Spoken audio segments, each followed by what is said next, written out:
Hello home ladies, welcome back to my channel me Jebins home kitchen. ఈరోజు మన కిచెన్లో వచ్చేసి స్నాక్ ఐటమ్ అయితే చేయబోతున్నానండి. బఠానీ చాట్, అదేనండి కట్లెట్ అంటాం కదా, మనకి ఆల్రెడీ రోడ్ సైడ్ బండ్ల మీద ఎక్కువగా దొరికేటువంటి చాట్ ఐటమ్ అండి. ఇంట్లో కూడా ఇప్పుడు ఈజీగా ఎమ్మీగా టేస్టీగా చేసుకోవచ్చు. సో తప్పకుండా వీడియో అయితే మీరు చివరి వరకు చూసి లైక్ అండ్ సబ్స్క్రైబ్ చేయండి, ఓకేనా? చూడండి, ఫస్ట్ అయితే నేను ఇవి రాత్రే నానబెట్టుకున్న బఠానీలు కప్పు నిండా అయితే తీసేసుకున్నాను. ఇప్పుడు ఇందులో కుక్కర్లో అయితే వేసేసుకుందాము. మీకు కావాలంటే మార్కెట్లో కూడా పచ్చి బఠానీలు దొరుకుతాయి. సో నేనైతే ఈ విధంగా అయితే నానబెట్టి వేసేసుకుంటున్నాను. అలాగే ఒక 2 ఆలు అయితే తీసుకోండి. ఆలు కూడా తొక్క తీసేసి ఈ విధంగా కట్ చేసి వేసుకున్నామంటే చాలా తొందరగా ఉడుకుతాయండి. ఇప్పుడైతే దాని నిండా వాటర్ అయితే వేసేసుకోవాలి. విజిల్స్ అయితే మనకి ఒక 6-7 విజిల్స్ దాకా రావాలి. ఎక్కువ వస్తేనే మనకి బాగా మెత్తగా అవుతాయి. సో ఇది ఎంత మెత్తగా అవుతుందో మనకి కట్లెట్ కూడా అంత బాగా ప్రిపేర్ అవుతుంది. సో చూసారా, నేనైతే ఒక 6 విజిల్స్ దాకా రానిచ్చాను. మనకి ఇప్పుడు రంజాన్ నెల స్టార్ట్ అయిపోయింది కాబట్టి ఇంకా ఈవినింగ్ రాగానే ఏదో ఒక స్నాక్ ఐటెం కావాల్సిందే. సో అలా మనం రోజు ఒకటి చేస్తూ ఉన్నాము. సో ఈ ప్రాసెస్లో వచ్చేసి ఇప్పుడైతే నేను కట్లెట్ అయితే చేయబోతున్నాను. సో తప్పకుండా చూడండి. ఇక్కడ చూసారా, మనకి ఎంత మెత్తగా ఉడికాయో కదా బఠానీలు అయితే. మనం అలా ఒత్తుతానే మెత్తగా అయిపోయి అంత స్మూత్గా అవ్వాలండి. సో చూసారా, మీరు ఇంత స్మూత్గా చేసుకోవాలి. ఇందులో మీరు కావాలంటే కొన్ని తీసేసుకొని మిక్సీ జార్లో వేసేసుకొని కూడా కట్లెట్లో వేసుకోవచ్చు, లేదంటే అలాగే వేసేసి మనం మెదుపుకోవచ్చండి. సో ఆలు కూడా బాగా మెత్తగా అయిపోయింది. నెక్స్ట్ ప్రాసెస్లో వచ్చేసి కడాయి అయితే తీసేసుకున్నాను. ఒక పెద్ద కడాయి తీసేసుకోండి, కాస్త వెడల్పుగా తీసుకోండి, మీకు కుక్ కావడానికి చాలా ఈజీగా ఉంటుంది.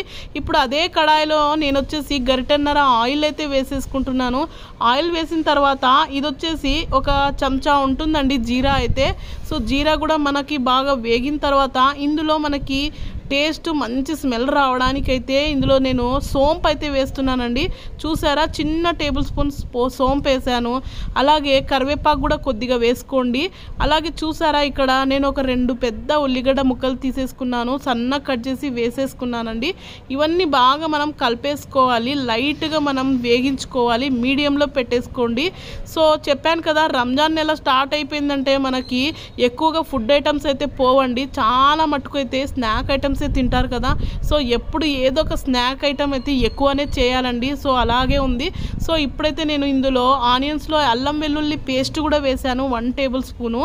ఇది కూడా బాగా కలిపేసుకోవాలి, ఆయిల్లో బాగా వేగాలి మనకి. సో చూసారా, ఎంతమంది కట్లెట్ అంటే ఇష్టం అండి. నాకైతే చాలా ఇష్టము. చాట్ ఐటెంలో ఎక్కువగా అంటే ఈ కట్లెటే ఇష్టము. సో చూసారా, ఇందులో టమాటాలు అయితే నేను ఒక 2 టమాటాలు సన్నగా కట్ చేసి వేసేసుకున్నాను. సో ఇవి కూడా మనం కలిపేసుకోవాలి, బాగా కాస్త మెత్తగా అవ్వాలి. మెత్తగా అయిన తర్వాత నెక్స్ట్ ప్రాసెస్ అనేది చూపిస్తున్నాను మీకు. ఇది నేను చెప్పినట్టుగా ఈ రంజాన్ నెలలో ఎక్కువగా మనకి ఫుడ్ కాకుండా లిక్విడ్ ఐటమ్సే తాగుతూ ఉంటారు, దాంతోపాటు చాట్ ఐటమ్సే తింటూ ఉంటారు ఎక్కువగా. సో అందుకే నేనైతే ఈ విధంగా ప్రిపేర్ అయితే చేశాను. ఇప్పుడు చూసారా, నేను 1/2 టేబుల్ స్పూను నేను పసుపు అయితే వేసానండి. అది కూడా బాగా కలిపేసుకొని ఒక 5 మినిట్స్ అలా మీడియంలో పెట్టేసి వదిలేద్దాము, మెత్తగా అయిపోతాయి. సో చూసారా, ఇక్కడ మెత్తగా అయితే అయిపోయింది. ఇప్పుడైతే ఇందులో నేను కారం అయితే వేస్తున్నానండి. 1 టేబుల్ స్పూన్ కారం అయితే వేస్తున్నాను. సో చూసారా, మీరు టేస్ట్కి తగ్గట్టండి. మనం స్పైసీగా తింటే స్పైసీగా వేసుకోండి, లేకపోతే కాస్త లైట్గానే వేసుకోండి. తర్వాత ఇది వచ్చేసి 1 టేబుల్ స్పూను ధనియా పౌడర్ ఉంటుందండి. సో ఇవన్నీ మనం కలిపేసుకోవాలి బాగా. అలాగే నేను ఉప్పు అయితే ఇప్పుడు వేస్తున్నానండి. ఇది కూడా 1 టేబుల్ స్పూన్ ఉంటుంది. తర్వాత చూసి మీకు ఉప్పు తగ్గితే వేసుకోండి, లేదంటే లేదు. ఎక్కువ అయితే వేసుకోకూడదు, లేకపోతే ఎక్కువ అయిపోతుంది. సో ఇదంతా మనం ఇప్పుడు మిక్స్ చేసుకోవాలి, బాగా మిక్స్ చేసుకోవాలి. చూసారా, ఇక్కడ ఎంత డ్రై అవుతుంది కదా. ఇప్పుడు నిదానంగా మెత్తబడి టమాటాలు మనకి ఆనియన్స్ అన్నీ బాగా మనకి మెత్తబడిపోయాయి కదా. ఇప్పుడు ఈ టైంలో వచ్చేసి మనం ఉడికినటువంటి చూసారా బఠానీలు అయితే నేను వేసేస్తున్నాను. ఇప్పుడు వేసేటప్పుడు మీకు కాస్త మెదుపుకోండి, లేకపోతే నేను చెప్పినట్టుగా మిక్సీ జార్లో కొన్ని వేసేసుకొని ఇందులో కలిపేసుకోండి. అప్పుడు మీకు గ్రేవీ అనేది వస్తుంది. నేనైతే మిక్సీ జార్లో వేయలేదు, అలాగే మెదిపేస్తాను. మీరు చూడండి, ఇది చివరి వరకు చూడండి, అప్పుడే అర్థమవుతుంది. సో చూసారా, ఇక్కడ నేను బఠానీలు వేసి ఒక్కసారి కలిపేసిన తర్వాత ఇందులో కాస్త వాటర్ అయితే వేస్తున్నాను. వాటర్ వేసేసి కాసేపు అలా కలుపుతూ ఉంటే మనకి ఇంకాస్త స్మూత్గా మెత్తగా అయిపోతుంది. కాసేపు అలా మనం మీడియంలో పెట్టేసి మూసేద్దాము, ఎందుకంటే బఠానీలకు కూడా కాస్త మనకి మసాలా అనేది అంటాలి. సో అది కూడా మనకి బాగా కుక్ అవ్వాలి. కుక్ అయిన తర్వాత చూద్దాము. సో చూసారా, ఈ విధంగా అయితే రెడీ అయిపోతుంది. ఇప్పుడు మనం దీన్ని వచ్చేసి మెదుపుకుందాము. మెత్తగా అయిపోతున్నాయి కదా, చూసారా ఎంత మెత్తగా అయ్యాయో. ఆ విధంగానే మనం చేసుకోవాలి. మనకి ఇక్కడ ఈ విధంగా మీ దగ్గర ఉన్నట్టయితే తీసుకొని ఈ విధంగా మెదుపుకోండి. ఒక 5 మినిట్స్ దాకా అలాగే ఒత్తండి, మీకు బాగా మెత్తగా అయిపోతాయి. ఈ విధంగా మీకు కావడం లేదంటే నేను చెప్పినట్టుగా మిక్సీలో కొన్ని వేసేసుకోండి. సో చూసారా ఎంత మెత్తగా అయిపోయిందో. ఈ విధంగా మనం బాగా మెదుపుకోవాలండి. అప్పుడు మనం చాలా టేస్టీగా అనేది వస్తుంది. అందులో నుండి జ్యూస్ వచ్చేసి మనకి చూసారా. ఇప్పుడు వచ్చేసి ఇందులో కట్లెట్లో మనం వేయాల్సింది మెయిన్గా వచ్చేసి ఆలు కదా. ఆలు అయితే బాగా బాయిల్ అయిపోయింది. ఇప్పుడు ఇది వచ్చేసి చాట్ మసాలా అండి. 1 టేబుల్ స్పూన్ చాట్ మసాలా అయితే వేసాను. ఇవంతా మనం బాగా ఇప్పుడు కలిపేసుకోవాలి కట్లెట్లో. ఎంత బాగా అంటే మొత్తం మిక్స్ అవ్వాలండి. సో నేను గ్రీన్ బఠానీతో చేస్తున్నాను. మీరు కావాలంటే వైట్ బఠానీ ఉన్నా కూడా తీసుకోండి, చాలా టేస్టీగా ఉంటుంది. ఇప్పుడు ఇది దగ్గరగా ఉంది కాబట్టి మనం ఇందులో వచ్చేసి వాటర్ వేసుకోవాలి. ఇందులో ఈ కట్లెట్లో వాటర్ క్వాంటిటీ అనేది ఎక్కువనే పడుతుందండి. సో మీరు వాటర్ అనేది వేసుకుంటూనే ఉండాలి ఉడికినంత వరకు.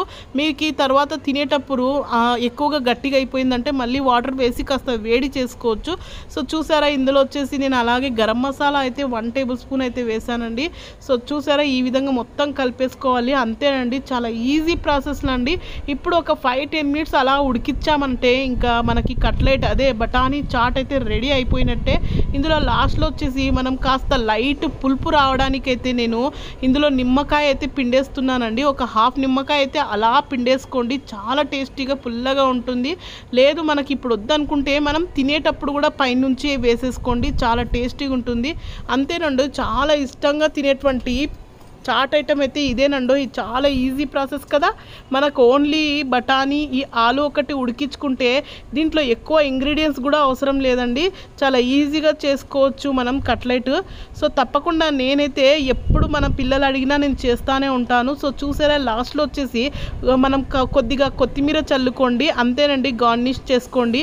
అయిపోయిందండి కట్లెట్ అయితే. నేనైతే ప్లేట్ సర్వింగ్ అయితే చేసేసాను. చూసారా, ప్లేట్లో వచ్చేసి పైనుంచి మనం తినేటప్పుడు మళ్ళీ ఇంకోసారి కొన్ని ఆనియన్స్ అలాగే కాస్త మనం పెరుగు అండి పైనుంచి అలా పెరుగు వేసేసుకోండి, చాలా బాగుంటుంది. మనకు కూడా ఆల్రెడీ బండ్ల మీద కాస్త ఖట్టామిట్టా చట్నీ అలాగే గ్రీన్ చట్నీ అవన్నీ వేస్తారు కదా, అవి కూడా వేసుకోండి. నేనైతే ఇప్పుడు వేయలేదు. అలాగే సేవ్ అండి, ఇది ఆలు భుజియా అని కూడా అంటారు. ఇవి కూడా కొద్దిగా అలా పైనుంచి వేసేసుకొని అలా కొత్తిమీర చల్లేసుకొని దానిపైన కాస్త మళ్ళీ నిమ్మకాయ చల్లుకోండి. అంతే అండి, రెడీ అయిపోయింది. ఇంకా మనం వేరే చోట బయటికి వెళ్ళాల్సిన అవసరం లేదు. టేస్టీ ఎమ్మీ చట్పటా నాకు ఈ కట్లెట్ అయితే రెడీ అయిపోయింది కదా. సో చూసారా, ఇంట్లో కూడా మనం చాలా ఈజీగా చేసుకోవచ్చు కదా. చాలా కష్టం అనుకుంటారు కానీ అంత కష్టం లేదండి, చాలా ఈజీ ప్రాసెస్. కట్లెట్ అయితే నేను ఎక్కువ చేస్తూనే ఉంటాను, చాలా బాగా కుదురుతుంది నాకు ఎప్పుడైనా కూడా. మీరు కూడా ఇదే విధంగా ట్రై చేయండి తప్పకుండా. సో కట్లెట్ నచ్చిందా మీకు? నచ్చితే లైక్ చేసి సబ్స్క్రైబ్ చేయండి friends. Thank you for watching. అందరికీ మీరు ఇది ఫాలో కాండి అని చెప్పండి. Okay, bye.